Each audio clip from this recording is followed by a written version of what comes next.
You already pay enough fees, right? Booking fees, luggage fees, even subscriptions like the gym membership you never use. So, why should you ever pay an annual fee to use a credit card when there are cards that don't charge them? The most obvious reason to do so is when the card's benefits are worth more than the fee itself. But this simple idea is actually more complex than it sounds. Find out why in today's episode of Kwik-E Finance. First, consider the time frame you're using to decide if your benefits are worth the fee. For example, if a card charges you no fee for the first year, you should count the first 2 years' benefits against only 1 year of fees. After that, you compare them year by year as normal. Simple enough, right? But here's the thing. The numbers you use to figure that right now may not stay the same in a couple years. For example, take the Capital One Saver card. It charges you no fees for the first year and $95 per year after that. It also has cash back in various categories. Now, if you spend enough, for instance, $400 a month on dining out at 4% cashback, you'll earn back the annual fee plus another $97 per year.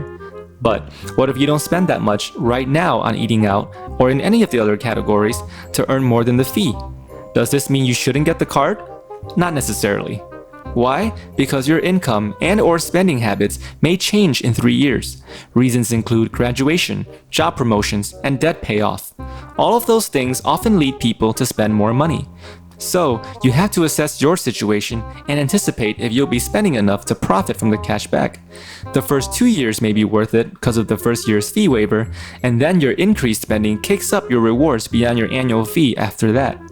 But why even care about whether the card will be worth it in a few years?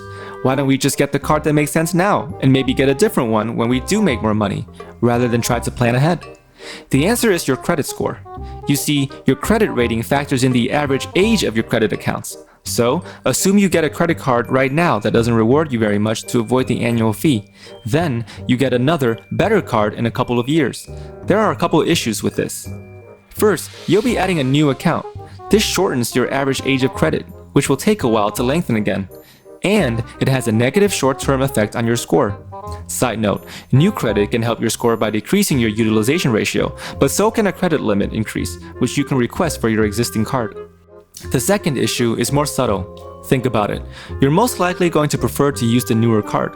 After all, if you'll be getting 5% cash back, for example, instead of 1.5, why would you reach for the old card, right?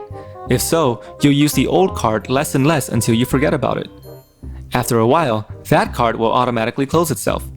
That will further shorten your average age of credit. You may think you can just avoid this by using the card every once in a while, but this has happened to plenty of people because habits quickly make us forget. So, as you see, you can maintain a higher score by planning ahead now.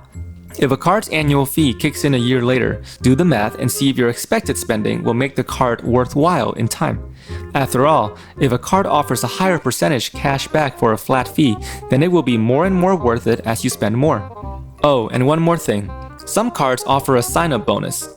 For instance, that Capital One Saver card I mentioned offers a $300 bonus for spending at least $3,000 in the first 3 months. This could reduce your effective cost per year even further, giving you more time before you have to spend more to make a profit on the rewards. So, to summarize, whether or not an annual fee is worth it depends on more than just your immediate spending. Factor in how introductory fee waivers and other promos figure into your long-term plans. If you liked this video, please like and subscribe for more. Thanks for watching.